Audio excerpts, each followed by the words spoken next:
Selamat bertemu dengan saya, Ibu Pramuji Hastuti, dari Program Studi Magister Ilmu Biomedis, Fakultas Kedokteran, Kesehatan Masyarakat, dan Keperawatan UGM. Pada kesempatan ini saya akan memberikan materi tentang genetika manusia dengan topik mutasi dan polimorfisme. Dasar dari kuliah ini yaitu DNA pada manusia pada dasarnya sekitar 99,9% identik antara satu manusia dengan manusia yang lain. Hanya sebagian kecil yang berbeda antara satu orang dengan orang yang lain, dan ini yang akan menentukan variabilitas di antara manusia. Beberapa DNA yang berbeda ini nanti mungkin mempunyai efek yang sedikit pada fenotip, tetapi kadang-kadang mempunyai efek yang mempunyai risiko terhadap terjadinya suatu penyakit.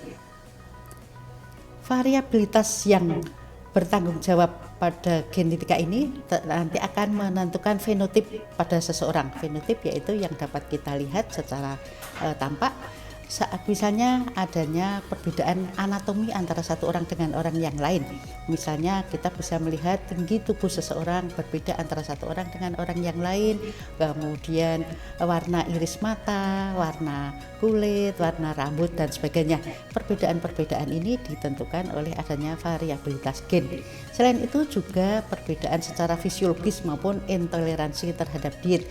Jadi kadang-kadang seseorang mengkonsumsi diet yang sama, yang satu tidak masalah, tetapi kadang yang lain mempunyai efek yang tidak sesuai. Kadang-kadang nampak seseorang tidak tahan terhadap makanan tertentu.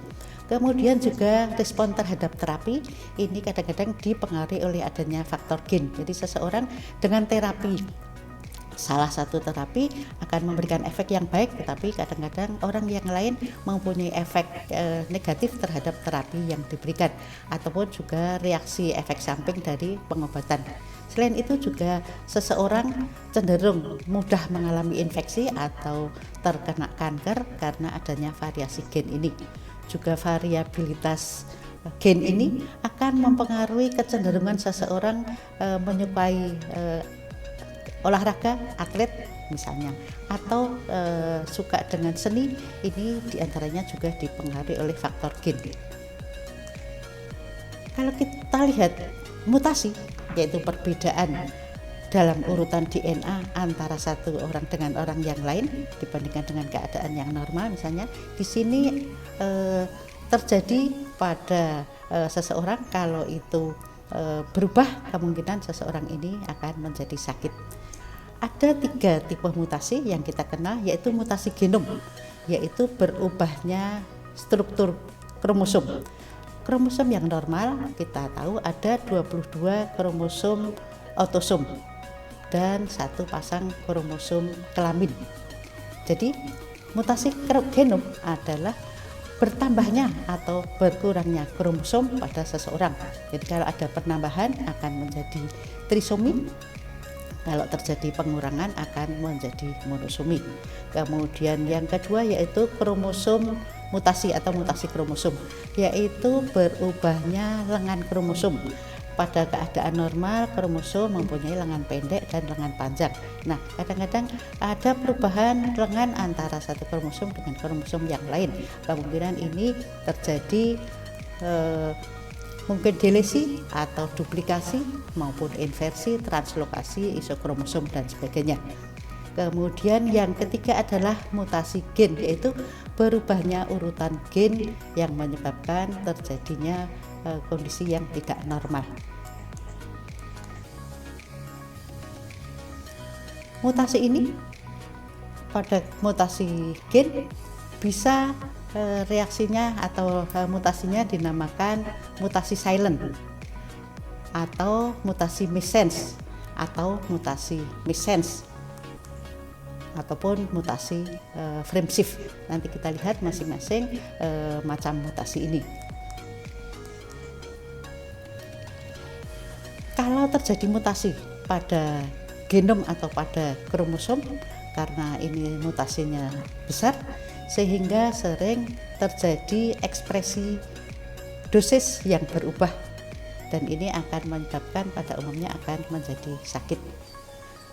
Kalau terjadi mutasi kromosom, kemungkinan mutasi ini akan menyebabkan di dalam menyandi suatu protein akan menjadi berubah, dan mestinya kemungkinan ini sifatnya juga akan berubah.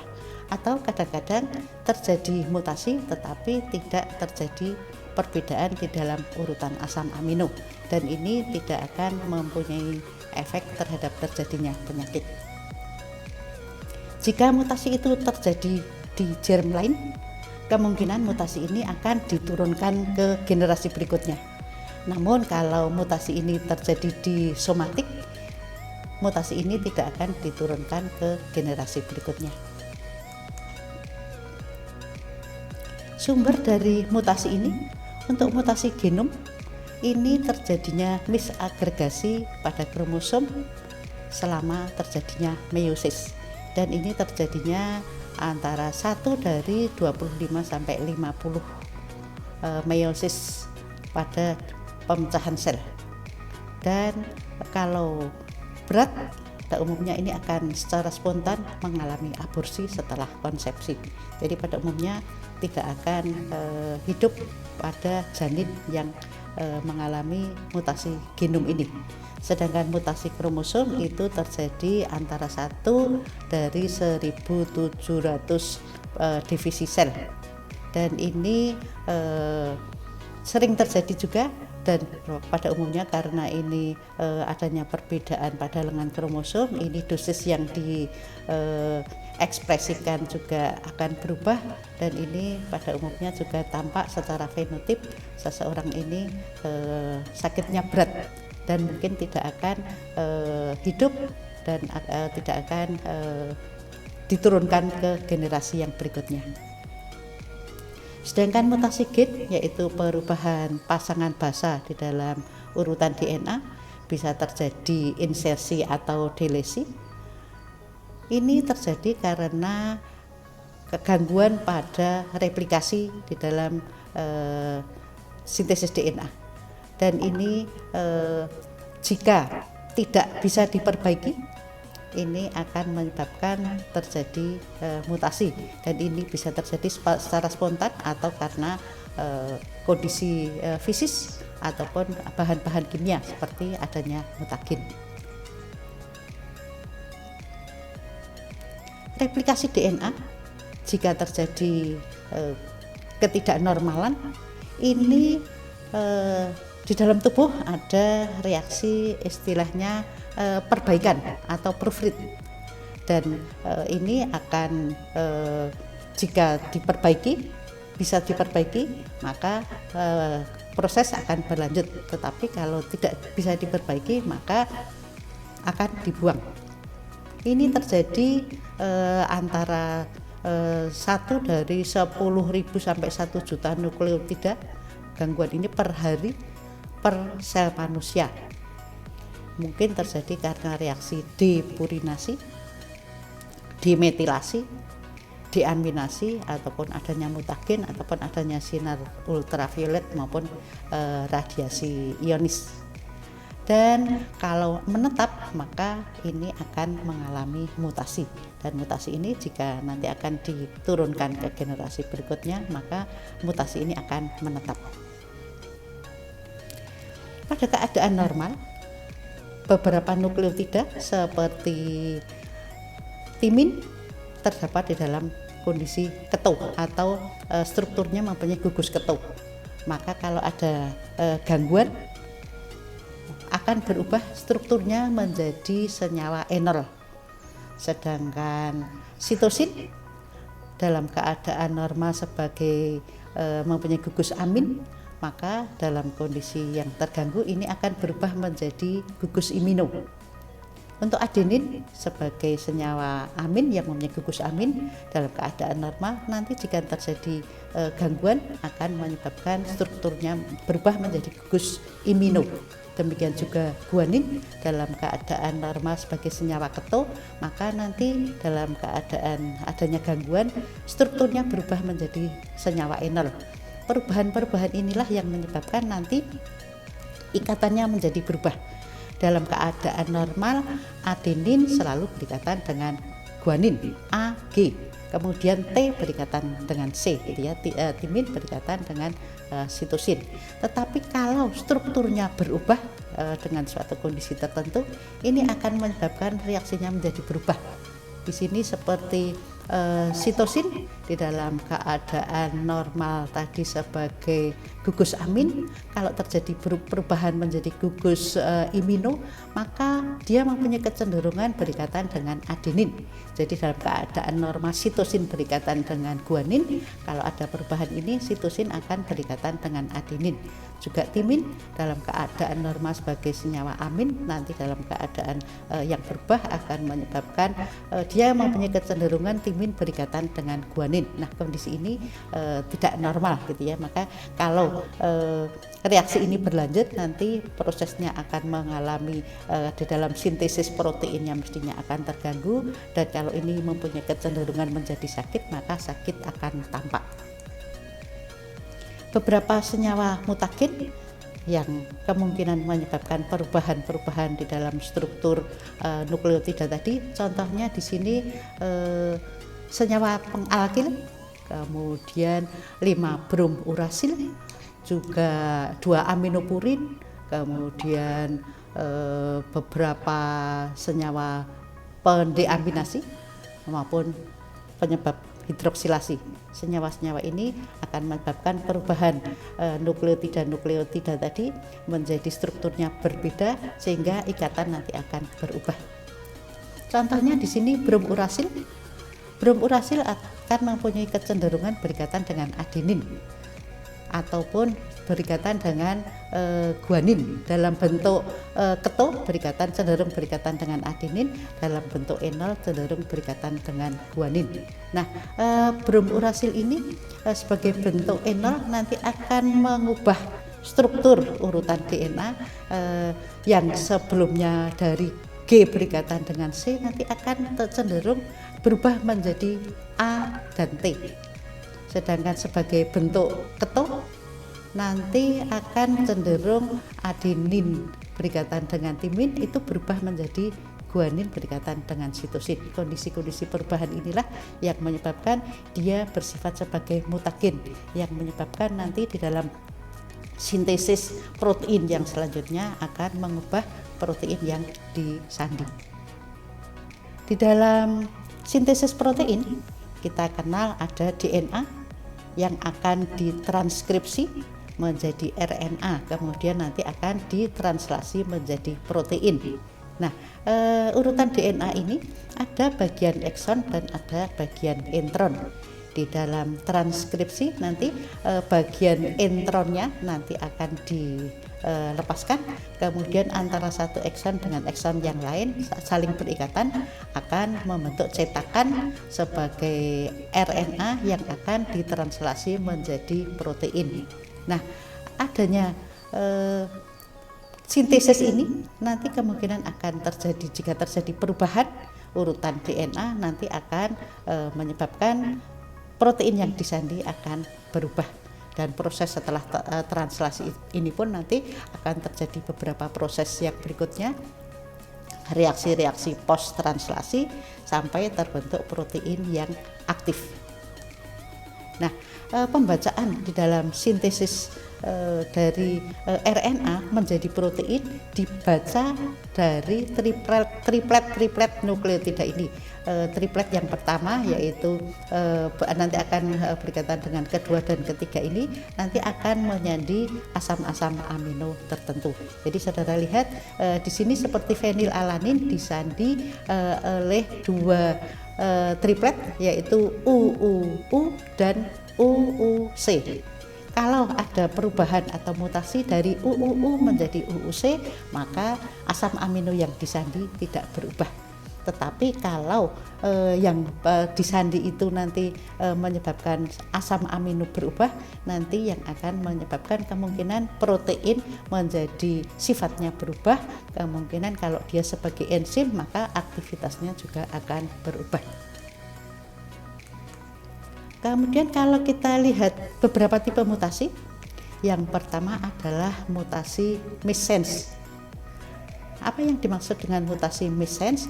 Yaitu mutasi atau berubahnya urutan satu nukleotida yang menyebabkan asam amino yang disandi berbeda. Jadi di sini contohnya prolin sebagai yang disandi oleh CCG, kemudian akan berubah atau terjadi mutasi.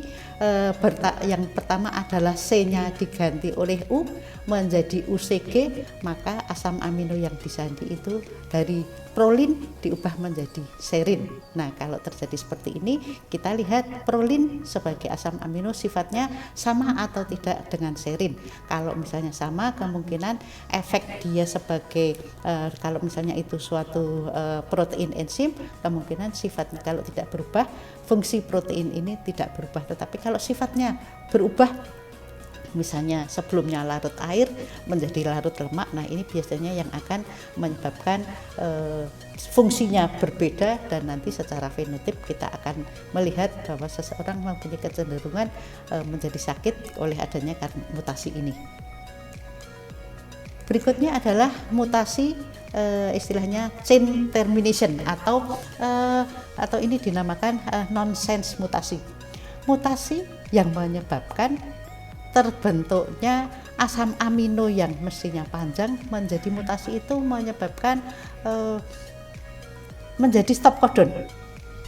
Jadi kalau kita lihat ada 3 macam stop codon. Kita lihat di sini ada stop codon itu ada 3, yaitu yang terminasi itu U A A, U A G dan UGA. Jadi kalau urutan DNA itu ketemu dengan triplet nukleotida stop codon ini, maka sintesis protein akan terhenti. Nah, permasalahannya kalau di dalam sintesis protein tadi ada mutasi, yaitu yang dinamakan mutasi nonsense. Kemudian mutasi ini menyebabkan yang mestinya sintesis protein berjalan tetapi menjadi terhenti karena adanya mutasi yang menyebabkan stop codon ini, sehingga protein yang disintesis itu akan menjadi lebih pendek. Tetapi sebaliknya, pada kondisi mestinya sintesis protein berhenti, kemudian ada mutasi yang mestinya ketemu dengan stop codon tadi, tetapi mutasi yang menyebabkan sintesis terus berjalan, maka nanti protein yang dibentuk menjadi lebih panjang. Dan kondisi ini juga kalau misalnya dia sebagai protein atau mungkin fungsi sebagai protein struktural, fungsinya mestinya akan berbeda. Kemudian yang lain, mutasi yang lain adalah silent mutation. Tadi kita lihat dari triplet tadi ada beberapa asam amino yang disandi oleh triplet yang sama. Nah, kalau menyandi triplet yang sama, kalau terjadi mutasi, maka protein yang disintesis itu tidak berubah. Namun demikian, walaupun protein yang disintesis tidak berubah, kadang-kadang mRNA dari DNA menjadi RNA tadi, mRNA yang terjadi itu tidak stabil, sehingga walaupun protein atau urutan asam amino tidak berubah, tetapi fungsi mRNA-nya sifatnya tidak stabil, yang menyebabkan nanti di dalam proses sintesis protein kemungkinan protein yang disandi itu lebih sedikit. Kemudian yang lain yaitu non sinonim mutasi, yaitu yang mengubah di sini salah beberapa komponen mengubah, yang menyebabkan ini mungkin terjadinya insersi, delesi dan sebagainya, yang menyebabkan fungsinya berubah. Tetapi kadang-kadang kalau kita lihat mungkin tidak berubah urutan asam aminonya dan sebagainya. Mutasi yang berikutnya lagi adalah frame shift mutation. Kalau kita lihat di dalam pembacaan nukleotida di dalam mRNA ini adalah triplet. Jadi misalnya histidin itu disandi oleh urutan CAT, kemudian serin TCA dan seterusnya. Maka kalau ada insersi atau ada delesi, jadi ada penambahan nukleotida atau ada pengurangan nukleotida, dan penambahan ini bukan 3 gitu ya, tidak ada, bukan multiplikasi 3, sehingga Kalau terjadi mutasi di suatu tempat, maka yang berikutnya nanti pembacaannya juga akan berubah. Dan ini pada umumnya nanti protein yang disadi akan sifatnya berubah secara fenotip, kadang-kadang akan menyebabkan terjadinya sakit. Konsep genetika polimorfisme yaitu DNA, urutan DNA itu sama antara satu orang dan orang yang lain, dan ini akan menetap di dalam suatu populasi. Namun kadang-kadang adanya suatu lingkungan yang berbeda gitu ya, menyebabkan mutasi, dan mutasi ini akan menetap, maka mutasi itu akan diturunkan dari satu generasi ke generasi berikutnya oleh adanya suatu kondisi endemik daerah tertentu. Misalnya daerah endemik malaria yang menyebabkan adanya mutasi, yang itu mutasi ini akan menguntungkan di dalam suatu kondisi ini, yang menyebabkan mutasi itu akan dipertahankan dari satu generasi ke generasi berikutnya, dan frekuensi mutasi ini di dalam populasi itu lebih tinggi dibandingkan populasi yang lain dengan kondisi yang berbeda. Kalau kita pandang polimorfisme dan mutasi, kalau terjadi variasi di dalam urutan DNA ini lebih dari 1% atau dari 1% itu istilahnya berbeda. Jika variasi itu lebih dari 1%, maka mutasi ini dinamakan polimorfik atau polimorfisme. Tetapi kalau frekuensinya kurang dari 1%, maka dinamakan frekuensi jarang. Jadi mutasi dan polimorfisme ini batasannya adalah apakah frekuensi adanya mutasi itu di dalam suatu populasi kurang dari 1% atau lebih dari 1%. Dan polimorfisme ini terjadi mungkin karena delesi, duplikasi, triplikasi, dan sebagainya. Ada manfaat dari kita membicarakan tentang adanya mutasi atau polimorfisme di dalam suatu populasi atau pada seseorang. Misalnya untuk mapping, kita ingin mengetahui apakah seseorang dengan urutan DNA kita ketahui, kemudian kita bandingkan dengan penelitian-penelitian, apakah adanya mutasi di dalam suatu titik itu menyebabkan risikonya terjadi sakit, sehingga kita bisa mengetahui kalau seseorang dengan gen seperti ini risiko menjadi sakit lebih besar dibandingkan kalau mutasi itu tidak terjadi. Kemudian bisa digunakan untuk prenatal diagnosis. Jadi kita penelitian sudah banyak dilakukan untuk mengetahui penyakit-penyakit genetik. Jadi kalau seseorang di dalam suatu keluarganya itu sudah mempunyai kecenderungan genetik dengan penyakit tertentu, kemudian kita bisa melihat seorang janin di dalam kandungan, kemungkinan kita lihat DNA-nya apakah ada mutasi atau tidak, sehingga kalau terjadi mutasi, risiko bayi tersebut lahir membawa suatu penyakit. Kalau penyakit itu berat, nanti akan berisiko terhadap keluarganya, akan berisiko terhadap lingkungannya dan sebagainya. Jadi ini bermanfaat untuk mengetahui di dalam suatu janin itu, janin di dalam kandungan itu apakah mempunyai risiko penyakit dengan urutan DNA tertentu. Kemudian untuk blood banking, jadi kita mengumpulkan secara mapping secara keseluruhan di dalam suatu populasi gitu, kemudian kita bisa gunakan untuk penelitian dengan mungkin variasi-variasi gen tertentu itu mempunyai risiko penyakit tertentu, ataupun untuk personalized medicine. Jadi kalau seseorang dengan urutan DNA tertentu kemudian diberi obat berdasarkan penelitian bahwa dengan urutan DNA seperti ini, kalau diberi obat ini dia efeknya tidak ada gitu ya, atau mempunyai justru efek negatif, maka dengan personalized medicine ini kita bisa memilih suatu obat atau mungkin juga bahan makanan yang mungkin menguntungkan bagi seseorang dengan urutan DNA yang sudah kita ketahui. Jadi di sini akan kita gunakan sebagai nutrigenetik ataupun untuk tujuan forensik. Jadi kalau kita ketemu dengan suatu victim gitu ya, Kemudian kita perkirakan apakah yang kita perkirakan orang ini sesuai dengan yang kita curigai, maka kita bisa lihat urutan DNA-nya, kita bandingkan dengan keluarganya, maka akan kita lihat kemungkinan yang kita lihat ini apakah sesuai dengan yang dicurigai ataupun tidak.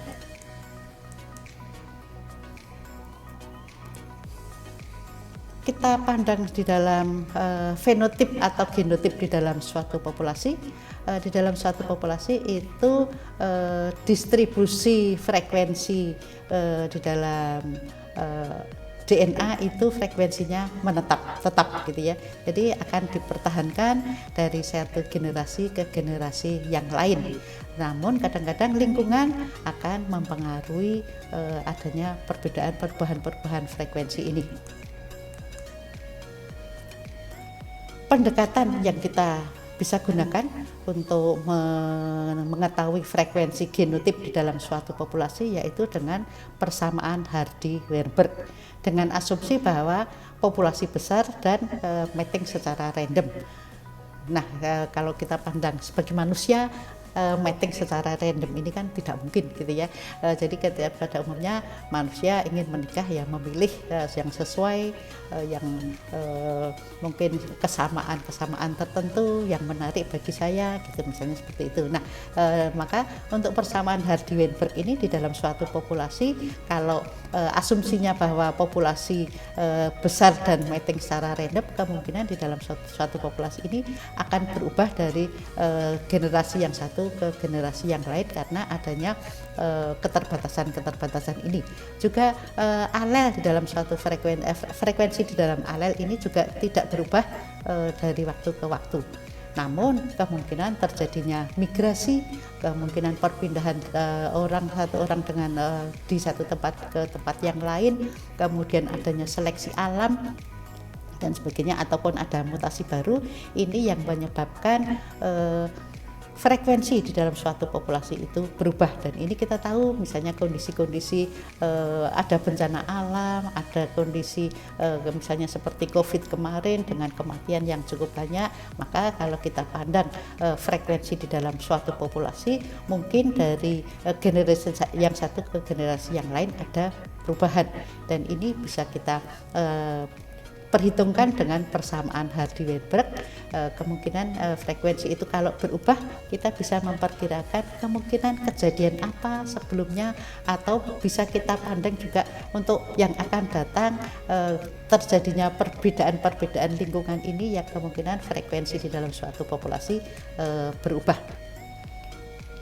Jadi kemungkinan adanya perpindahan penduduk dari satu tempat ke tempat yang lain, kemudian misalnya di dalam penelitian ini kita menggunakan populasi yang kecil, kemudian adanya migrasi, adanya perpindahan gen di dalam suatu populasi, ini semua yang akan menyebabkan frekuensi di dalam suatu populasi berubah.